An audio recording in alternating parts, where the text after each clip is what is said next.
नेपालको ललितपुर जिल्लामा समुद्र सतहबाट करिब 2900 मिटरको उचाइमा एक रहस्यमय धार्मिक स्थल विराजमान छ, कालेश्वर महादेव।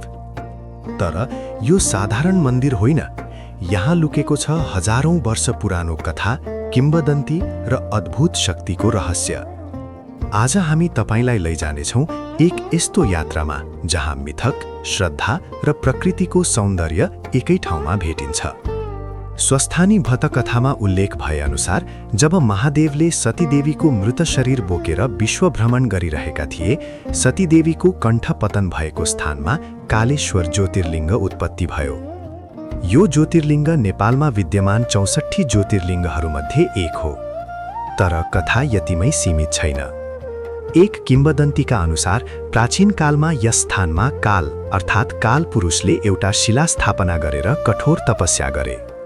कालले गोटीखेलमा अवस्थित कालमोचन, वैतरणी र घडघडाको नदीको सङ्गम स्थल वैतरणी तीर्थको जल र सिसवनमा रहेको अलौकिक चुन्ढुङ्गाको चन्दन घोटेर लगेर उक्त शिलामा चढाएर आफ्नो तपस्या सुरु गरे। तपस्या गरेको 12 वर्ष बितेपछि पौष शुक्ल पक्ष नवमीको मध्यरातमा शिवले कालपुरुषलाई दर्शन दिए।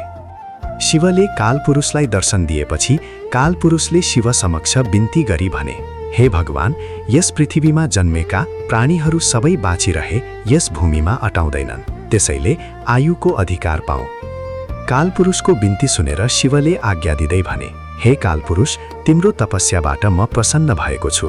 तिमीले स्थापना गरेको शिवलिङ्गको नाम तिम्रै नाम अनुसार कालेश्वर भयो र यस शिवलिङ्गको पूजा आराधना गर्नेहरू आरोग्य भई धन धान्य तथा पुत्र पौत्रादि सम्पन्न हुनेछन्।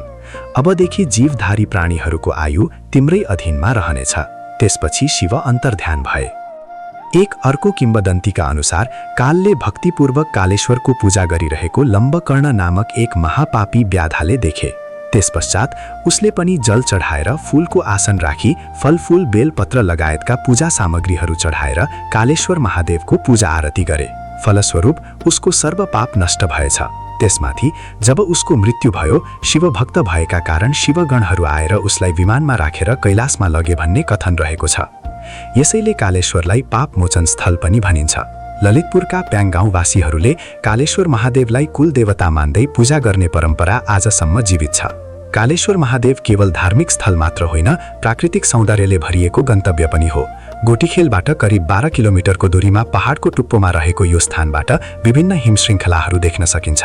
ललितपुरको लगनखेल, सुनाकोठी, ठेचो, चापागाउँ, लेले, नल्लु, भारदेव हुँदै करिब 40 किलोमिटरको दूरीमा गोटीखेल पुग्न सकिन्छ। गोटीखेलबाट करिब 12 किलोमिटरको दूरीमा कालेश्वर महादेव अवस्थित छ। गाडी जाने बाटो हुँदै करिब 20 मिनट ढुङ्गाको सिडी चढेर मन्दिर पुग्न सकिन्छ। तपाईँ पनि एक दिन यी सिडी चढ्नुहोस्। कहिल्यै नभोगेको शान्ति त्यहाँ भेटिन्छ। हरेक वर्ष चैत्र पूर्णिमामा यहाँ भव्य मेला लाग्छ, जहाँ हजारौं भक्तजनहरू भेला हुन्छन्। धार्मिक, सांस्कृतिक र प्राकृतिक दृष्टिले यो स्थल एकपटक अवश्य भ्रमण गर्ने पर्ने गन्तव्य हो। यदि तपाईलाई पुराना किम्वदन्ती, रहस्यमय स्थलहरू र देवत्वका कथाहरू मनपर्छ भने यो यात्रा अरूलाई पनि सुनाउनुहोस्। कालेश्वर महादेवको कथा केवल मिथक मात्र होइन, श्रद्धा, विश्वास र जीवनको गहिरो दर्शन हो। यदि तपाईलाई यो कथा मन पर्यो भने लाइक गर्नुहोस्, शेयर गर्नुहोस् अनि सब्स्क्राइब गरेर हाम्रो यात्रामा सहभागी हुनुहोस्। अर्को एपिसोडमा हामी नेपालका अर्को रहस्यमय स्थलको कथा लिएर आउनेछौँ। तबसम्मका लागि ओम नमः शिवाय।